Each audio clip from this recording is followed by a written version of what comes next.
Hello dear students, कैसे हैं आप लोग? खैरियत हैं? ठीक ठाक हैं स्टूडेंट्स?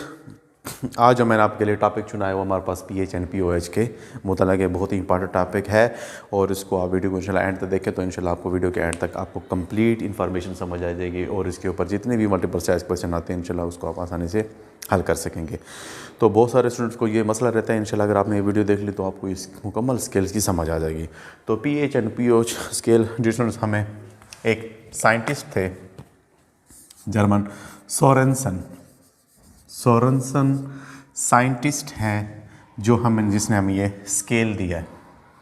ये असल में है क्या? ये एक स्केल है डियर स्टूडेंट्स जो हमें सोरेनसन नामी साइंटिस्ट ने 1909 के अंदर हमें उसने दिया।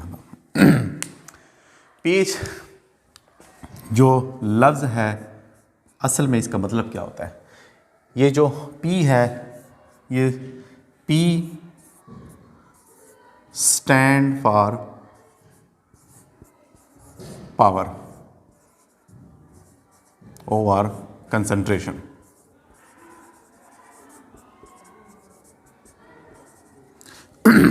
पी जो है ना, असल में ये पी असल में एक जर्मन वर्ड्स पोटेंस से डिस्टेंस डिराइव्ड है।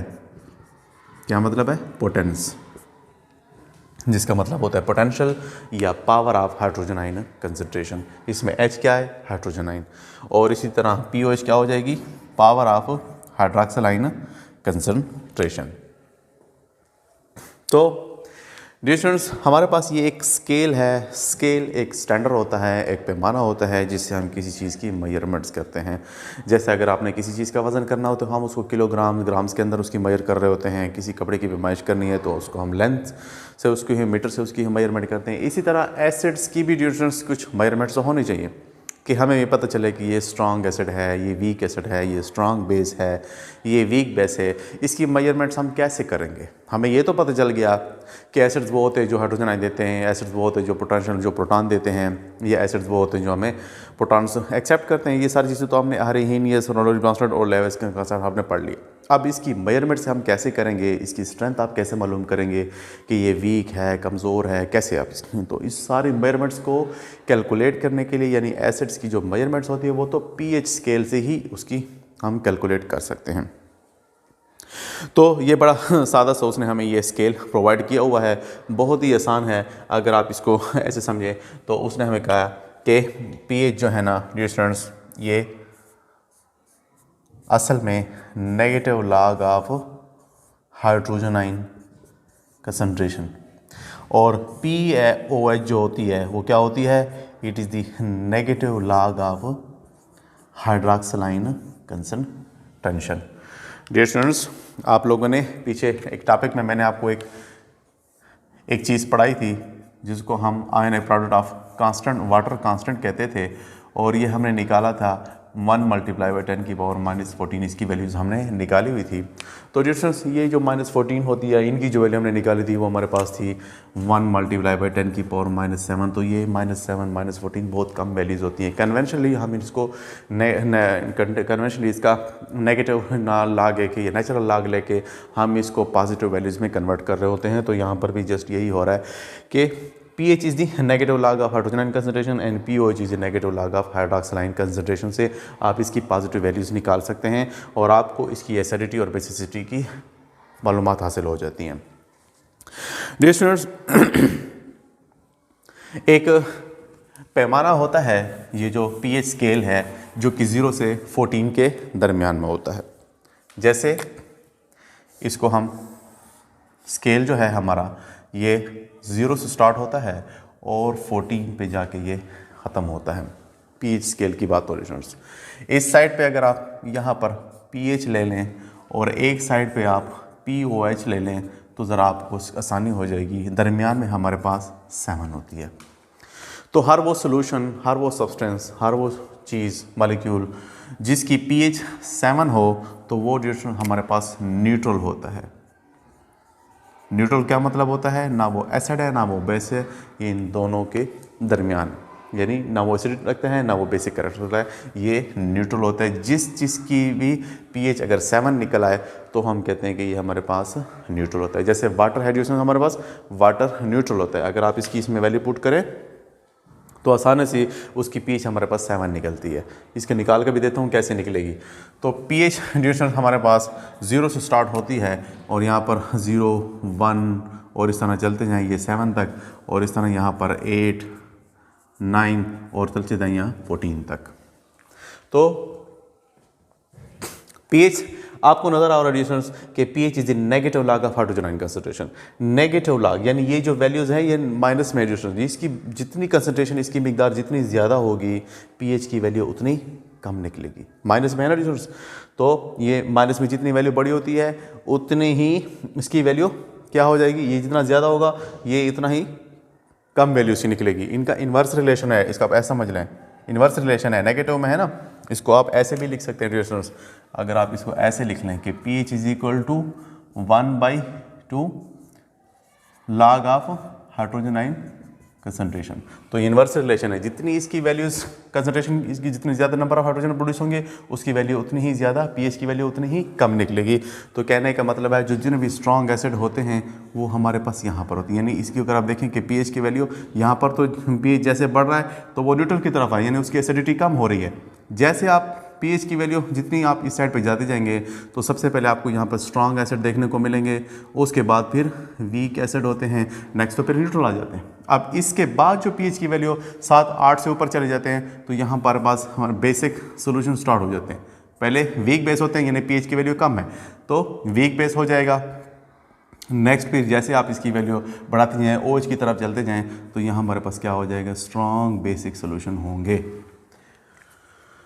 क्या मैंने बताया कि pH negative log of hydrogen concentration है, इसकी वैल्यू जितनी ज़्यादा होगी, क्योंकि माइनस में है तो इसकी वैल्यू उतनी कम निकलती है, हम लेफ्ट साइड की तरफ जा रहे होते हैं। और जितना आप इसकी pH वैल्यू कम होती जाएगी, ये हमारे पास स्ट्रॉन्ग एसिड होते जाएंगे, हम pH की तरफ बढ़ रहे हैं तो इसकी वैल्यू बढ़ रही है, न्यूट्रल से बढ़ रही है। न्यूट्रल पे तो दोनों की उसकी एसिडिटी ख़त्म हो चुकी है। जैसे हम इस साइड पे आते हैं, लेफ्ट साइड pH की तरफ जाते हैं तो ज़ाहिर बात है इसकी एसिडिटी बढ़ रही है, तो यहाँ पर तो इसकी pH पीक पर होती है, ज़्यादा होती है।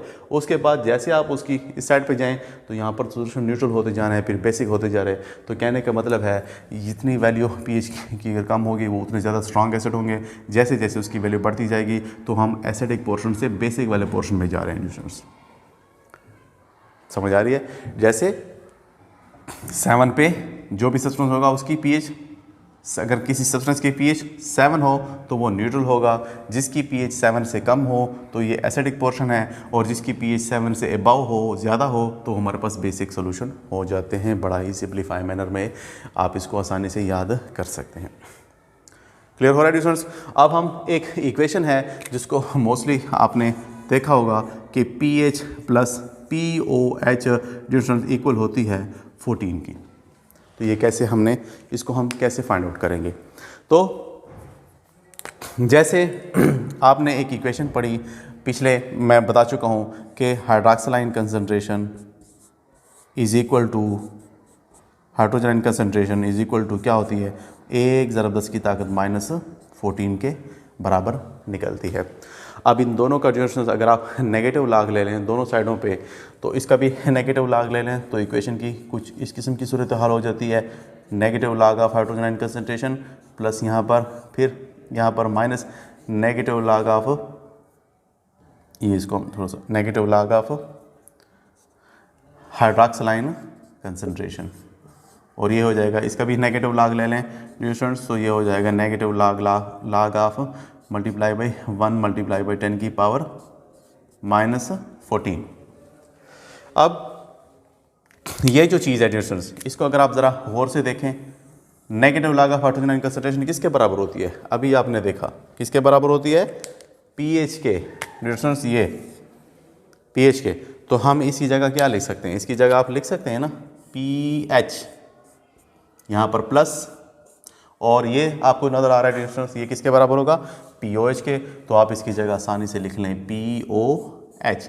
नेक्स्ट इस इक्वेशन को सॉल्व किया जाता है लॉग की इक्वेशन में, जो भी एक्सपोनेंट होते हैं डिस्टेंस ये कोफिशिएंट में आ जाते हैं। जब आप इसकी लॉग क्वेश्चन को हल करते हैं तो ये कैसे हो जाएंगे डिस्टेंस, ये हो जाएगा माइनस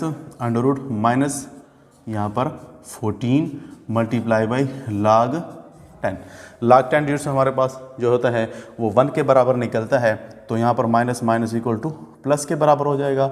और log 10 की वैल्यू तो 1 निकलती है, तो मल्टीप्लाई अगर 14 से हो जाए तो 1 वही 14 ही आएगा, उसको हम नहीं लिखते। तो हमारे पास इक्वेशन क्या निकली है कि P H is equal to P O H equal to 14। अब यहाँ पर एक और पॉइंट आपको क्लियर करवाते चलो कि अगर इसकी वैल्यू कम होगी तो इसकी वैल्यू ज़्यादा होगी, क्योंकि इक्वल टू हमने 14 करना है। फॉर एग्ज़ाम्पल अगर न्यूट्रल हो तो इसकी वैल्यू 7 हो जाएगी, इसकी भी 7 हो जाएगी और वो 14 के बराबर हो जाएंगे। अब अगर इसकी वैल्यू हमारे पास 6 हो जाती है तो इसकी वैल्यू 8 हो जाएगी, क्योंकि इक्वल टू 14 करना है। तो कहने का मतलब है अगर पीएच की वैल्यू जितनी कम होती जाएगी तो सोल्यूशन हमारा बेसिक होते जाएगा, यानी उसमें OH की कंसंट्रेशन बढ़ती जाएगी, क्योंकि ये सारा का सारा आपने इक्वल टू 14 करना होता है। तो ये भी आपको एक पॉइंट मिल गया। इंशाल्लाह अगले इस चीज़ के अंदर हम इसके ऊपर इंशाल्लाह जितने भी न्यूमेरिकल प्रॉब्लम होते हैं वो इंशाल्लाह आपको हल करके दिखाऊंगा। तो आज के लिए इतना ही। Thank you so much for watching my videos.